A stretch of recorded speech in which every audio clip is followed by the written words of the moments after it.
Bonjour, on se retrouve pour un nouvel épisode d'Historytelling. Alors on vous a laissé la dernière fois avec le roi François Ier et on se retrouve aujourd'hui avec un autre roi qui lui aussi a imprimé sa marque dans le roman national, c'est Henri IV. Henri IV, la tolérance, l'édit de Nantes et puis surtout la poule au pot.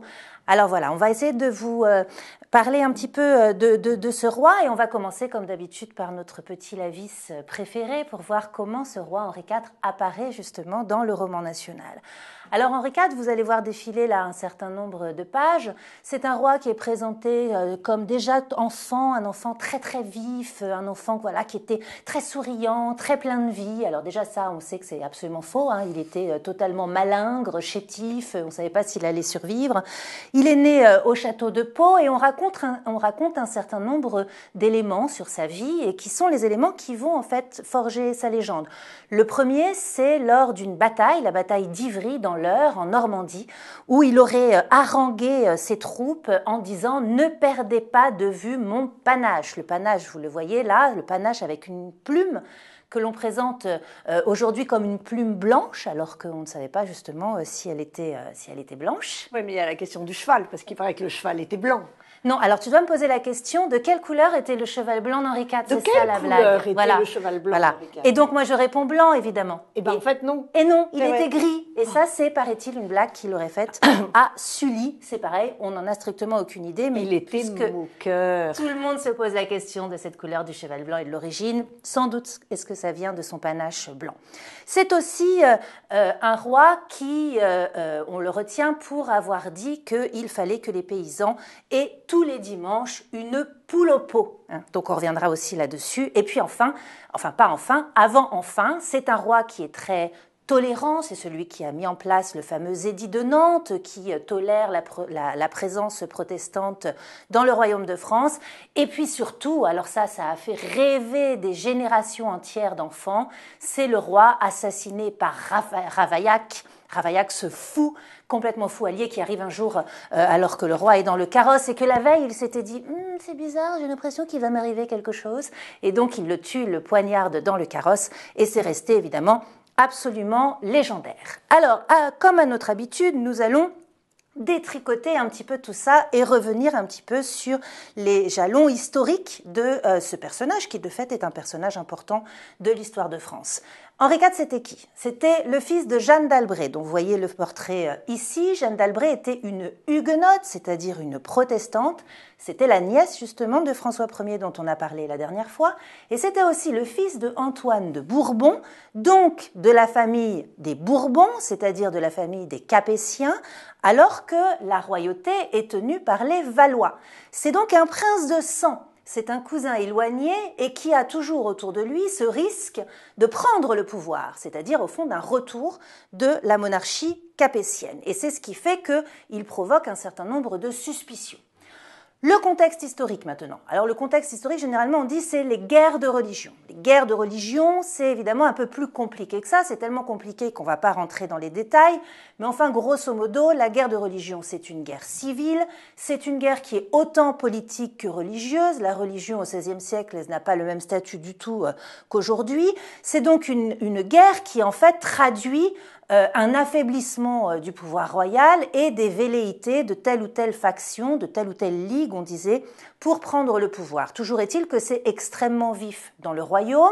À ce moment-là, le pouvoir est tenu par Catherine de Médicis, qui est donc une régente, et qui tente une première étape d'apaisement entre les protestants et les catholiques, en promettant le mariage à sa fille, Marguerite de Valois, la fameuse Reine Margot, alors que l'on a en tête grâce à Isabelle Adjani, mais tout dans le film La Reine Margot est absolument faux. Je vous renvoie à un podcast absolument magnifique, donc vous allez voir là les références, qui montrent que voilà, tout est faux dans ce film, mais en même temps c'est tellement faux que ça produit du vrai. Voilà, ça produit de la réalité, tellement c'est un film de folie et de liberté qu'il prend avec l'histoire.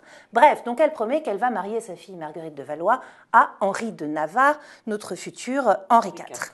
Et évidemment, cela n'apaise absolument pas du tout les choses, et c'est même le contraire. La rumeur du mariage va créer un véritable scandale, Et lors de la préparation du mariage, Henri de Navarre fait entrer des troupes dans Paris. Une rumeur, comme quoi on était déjà à l'époque des rumeurs, à l'époque du complot, une rumeur se propage d'un complot contre les catholiques, et en 1572, c'est la fameuse Saint-Barthélemy, un massacre absolument épouvantable, des milliers de personnes, 3000 à Paris, des femmes éventrées, des hommes émasculés. On a Denis Crouzet, qui est un historien, qui est l'un des premiers à avoir travaillé sur cet événement sous l'angle anthropologique, c'est-à-dire en se demandant pourquoi est-ce qu'on a à ce point déshumanisé les protestants qui ont été massacrés. Le mariage est évidemment annulé, donc une première tentative d'apaisement qui a raté. Alors, selon un autre historien, Gérard Noiriel, qui lui est un historien de l'histoire populaire, ce massacre, ces révoltes s'expliquent aussi justement par des logiques qui sont des logiques davantage de classe.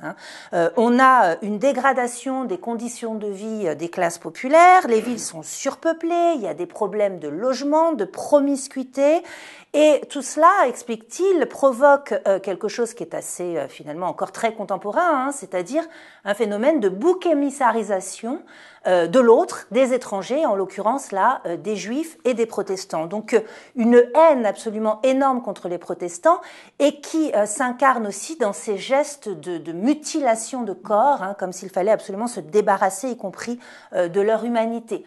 L'autre explication, c'est un affaiblissement très fort du pouvoir royal et donc du coup une mainmise plutôt par des sortes de milices, et on sait que ce sont plutôt les milices religieuses qui ont la main et ça explique la violence des massacres. Les choses ne se calment pas. 1588, quelques années plus tard, un autre épisode va mettre le feu aux poudres. C'est lorsque l'on comprend que Henri III a désigné Henri IV pour lui succéder. Alors voilà le fameux péril du Capétien qui revient. La Ligue catholique est absolument furax et pour se protéger, Henri III fait entrer des troupes dans la ville de Paris, nouvelle fureur du peuple parisien. Oui, alors là, en plus, ce qui est amusant, intéressant, c'est que le peuple parisien réagit en érigeant finalement les premières barricades d'une longue histoire de barricades érigées à Paris. Barricades d'ailleurs qui tirent leur nom du fait que ces premières barricades du 12 mai 1588 ont été faites majoritairement à base de barriques. Voilà. Donc le nom est venu de là. Donc barricade vient de barrique, c'est aussi d'actualité. Et d'actualité, je ne sais pas, mais en tout cas, les insurgés réussissent à destituer le roi. 1589, Henri III est assassiné par un moine fanatique, Jacques Clément. Et là encore, c'est un signe intéressant, on y reviendra, mais ce régicide est aussi le signe de la volonté de faire justice en destituant un mauvais roi qui avait voulu mettre un protestant sur le trône de France. Alors Henri IV va essayer de reconquérir le pouvoir par la force à nouveau, ça ne marche pas et il va donc se convertir au catholicisme. Et c'est la fameuse formule « Paris vaut bien une messe ». Voilà, qui est une formule aussi assez connue. Alors pendant longtemps, on y a vu vraiment un signe d'opportunisme, opportunisme politique. Bon voilà, parce qu'il n'y a pas d'autre solution, il faut adopter le catholicisme pour que tout le monde se calme, un peu comme Clovis. Les historiens reviennent un petit peu là-dessus en disant qu'en fait c'est un mélange effectivement de pragmatisme politique, mais aussi de conviction que c'était une religion digne d'être adoptée pour un roi de France.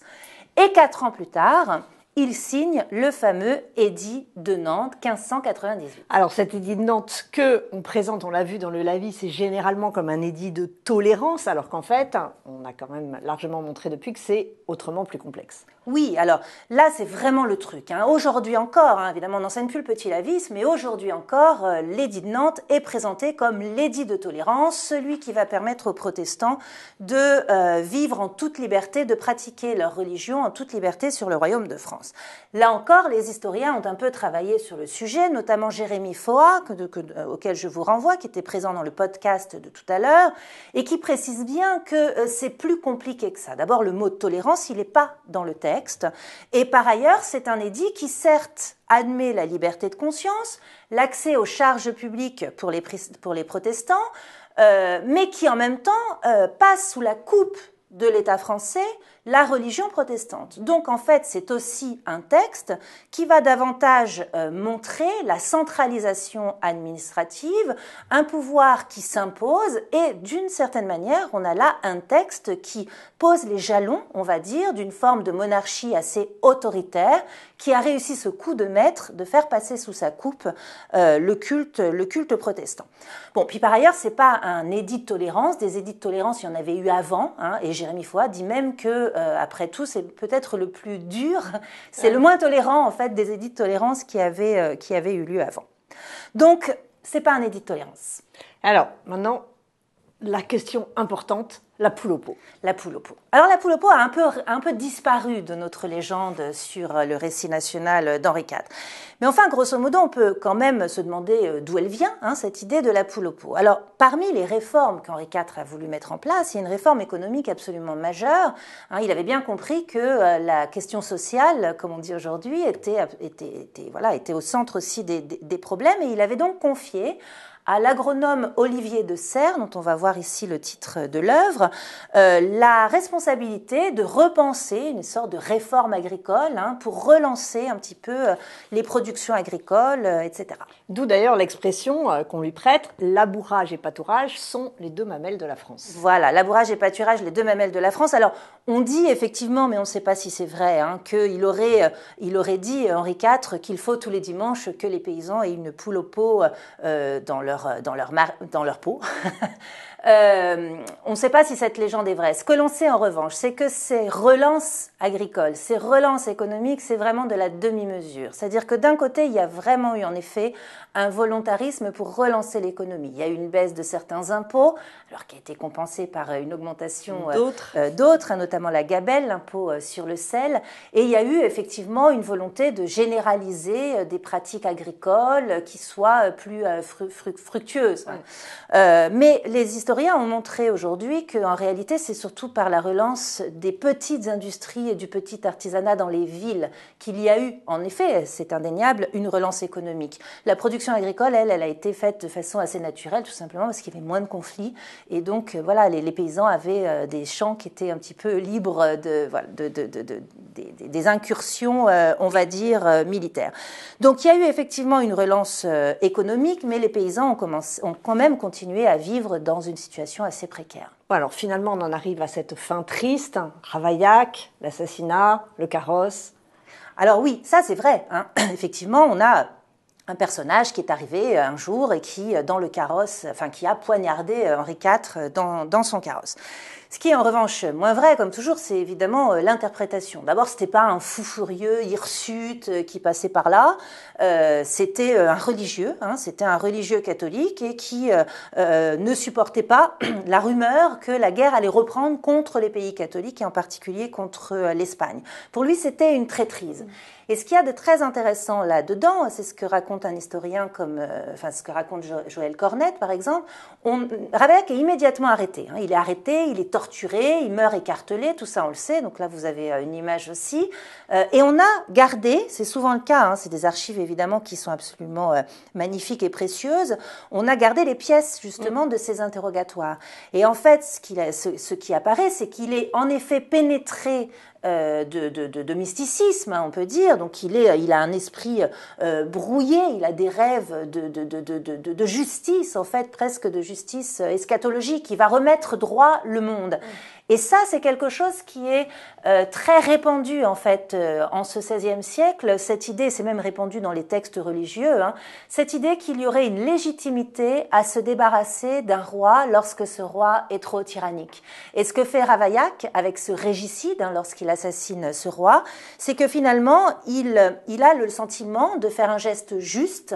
C'est un tyran d'usurpation et il faut en finir avec l'usurpation.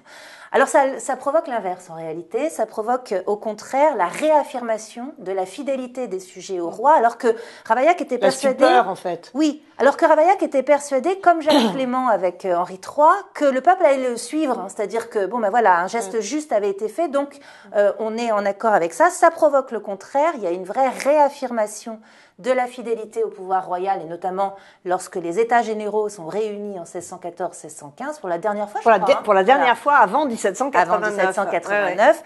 Et c'est donc le premier pas vers ce dont on vous parlera la prochaine fois, c'est-à-dire la monarchie. L'absolutisme. Absolu.